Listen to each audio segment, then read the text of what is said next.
Good afternoon and welcome to the show. I'm Simi Sarah. Thank you very much for the news, Matt. It was just 3 years ago that municipalities in BC signed a 20-year RCMP contract. The city of Richmond was one of those municipalities, of course. This week, though, we heard that the mayor, Malcolm Brodie, is reconsidering, wants to hear from the public, particularly Richmond residents, on this, because apparently there is an opt-out clause that needs to be activated within the next few months. Here he is talking about his concerns. The question of changing a police force is very complex, and so that's what we're putting together is a report for the fall, which will talk about the motivations behind this consideration and what it would take for the future. Our real concerns could probably be characterized as the governance situation, working with an Ottawa-based hierarchy makes for some real challenges sometimes, and also the question, and that brings in the question of cost as well. And we also have the question of governance. So are we going to have a more responsive situation by working with Ottawa through our city council, or would it be better to have a local police board? And there's no clear answer on that, but there's the issue of cost, there's the issue of governance, and it's all motivated because of the challenges that we face really with the RCMP and how they kind of load on top of us very often without little or any notice, changes that maybe work for us and maybe they don't. Yeah, so some frustrations are obviously because it's pretty rare that you would have the mayor of a city that is policed by the RCMP to kind of speak out that candidly and frankly about their concerns with that situation. You usually only kind of get that stuff behind the scenes, and here's a mayor talking about it out front. So what would be better for Richmond? So we've been asking all sorts of people this question, different people who've kind of been involved in law enforcement. And today we thought we would ask Wally Opal that question, former Attorney General here in BC, now lawyer with Boughton Law, who joins us to talk more about this. Thank you for being here. It's always good to be with you, Simi. This is something I know that you probably behind the scenes had many discussions and all over the years. Well, this formed a major part of our report in 1994. That is the future of the RCMP. Should the RCMP continue to be the BC police force, the provincial police force? The RCMP's had a long history in British Columbia. It became the provincial police force in 1950. And since that time, many cities have opted to have the RCMP as their city police force. Richmond, Burnaby, and Surrey are three such cities. So the mayor is absolutely right. It's a question of governance and costs and all of those things. And at the end of the day, the city of Richmond will have to decide what's best for them when it comes to policing. The mayor is quite right. There are no police boards, which really are the voice of the communities. The RCMP jurisdictions don't have those, and there are no police committees as such. So, the RCMP has an excellent reputation worldwide, nationally and internationally, and they do a very, very good job in many ways in looking after community needs. But the cities who have the RCMP need to know that the major decisions with respect to policy are made in Ottawa, and the complaint process is in Ottawa. They are not part of the provincial police force, so they're not a part of our accountability process. So, having said that, there are many, many officers of the RCMP who do a very good job of looking after local needs and local priorities. So, it all depends on what a particular city wants and what their priorities are. But I think the mayor hit the nail right on the head when he said that it all involves governance, and that's an area of policing that's often neglected right. By the communities. You mentioned a report back in 1994 looking into this. What came of that report?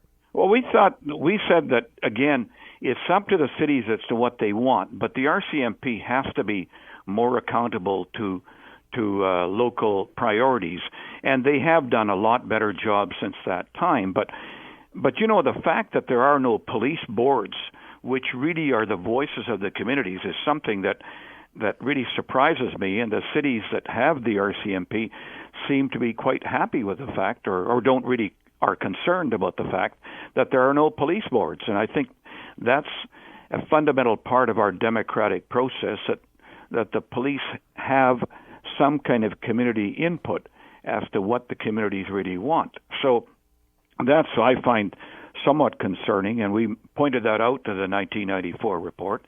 And again, one of the civilian oversight's a major part of policing. That is, the police have to be accountable to civilian authorities. So when a mistake is made by a police officer in this province, if it's a VPD officer, then Stan Lowe's office, the provincial police office, will investigate those complaints. But that won't happen with the RCMP. Right. They have a different type of a process that's really centered in Ottawa. So those are some of the factors that communities have to think about as to which route they want to take. Okay, well, let's talk about a regional police force. We'll get into that when we come back. We're talking about the idea of a different kind of police force, particularly in Richmond, where the mayor there, Malcolm Brody, has been kind of musing about this out loud over the last couple of days. Small window there for that city to opt out of a 20-year RCMP contract and perhaps do things differently, perhaps go their own way. And we're talking to Wally Opal about this, the former Attorney General, now lawyer with Belton Law. And another really popular subject that seems to continually come up time after time is the idea of a regional police force for Metro Vancouver. Do you think that's something that could work?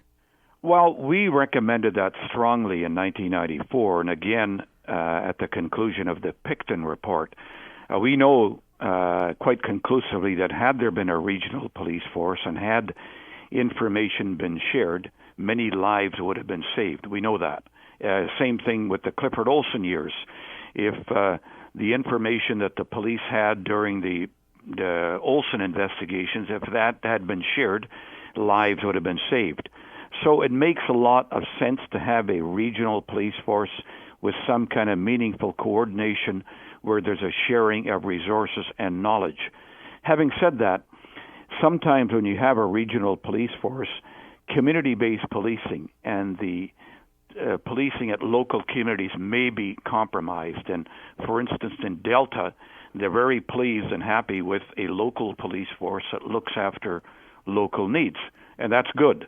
So I'd be hard-pressed to impose a system on Delta or Port Moody or any other community that wants their own police force. Having said that, it makes a lot of sense to have some kind of a regional structure instead of the patchwork that we have now, and where there is some kind of real information sharing. And we've come a long way since the Picton years, where we have a real-time information sharing system now.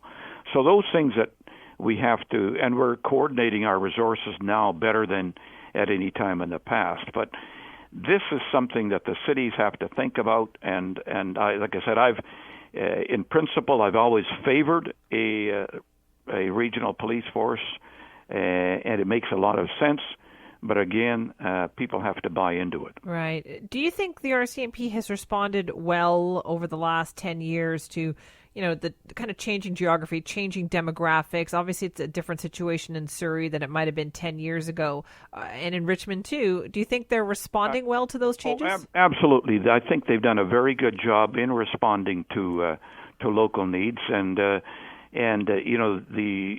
demographics, the makeup of their force has changed considerably, and there are many committed officers of the RCMP who take part in community priorities, spousal violence, violence against women, and those types of issues. And I know they get involved in those things at the community level.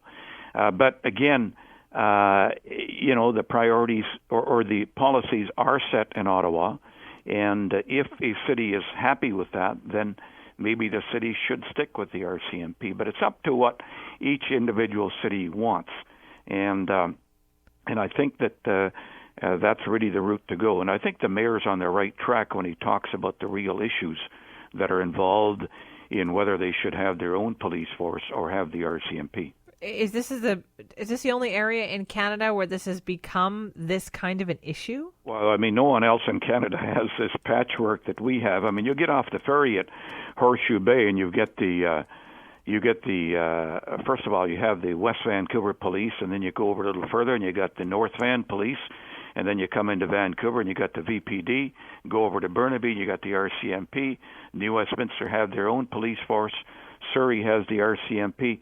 It really defies logic to think that someone would set up a structure of that sort.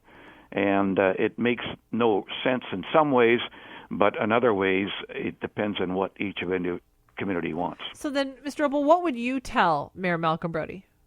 Well, I think he's doing the right thing. I think that he should do a careful study. Costing is important because one advantage of having the RCMP is that you get a federal subsidy. They pay for you they subsidize your police force. That's something you need to consider. But I think the city of Richmond may have reached that level where they may want to have their own police force, and that's something that they have to think about. They have to consult with members of their community and find out whether the RCMP, the federal police force, is responsive to their needs. And if it is, then maybe they should keep the RCMP. But if it isn't, particularly the governance matter, in any democracy, the police have to be responsible to local authority. And that's what the mayor has to think about. That's what the city council has to think about. Right. Are they willing to kind of take on this new and greater responsibility? Well, I think that I don't think it's quite as difficult as a lot of people think. The infrastructure is already there. They have the police stations, they have the cars, and so I don't think the transition would be quite as difficult as many people think it would be. So I think they could make that move. There'll be a transitional period if they decide to do that, but I don't think it's quite as complex or as difficult as some of the naysayers think it would be. Okay, interesting. Thank you so much for your perspective on this. Always good to be with you, Zimi. That is Wally Opel, the former Attorney General, now lawyer with Boughton Law, talking about the potential for a more local police force in Richmond instead of the RCMP. I know a lot of Surrey residents have also emailed and said about this, well, why aren't we considering it? Is that the way, do you think, to go? Has policing changed so much? Like, as a local resident, would you prefer a local police force? Or do you think, no, it's okay? It's okay with the RCMP. 604-280-9898. We'll take your calls on this when we come back.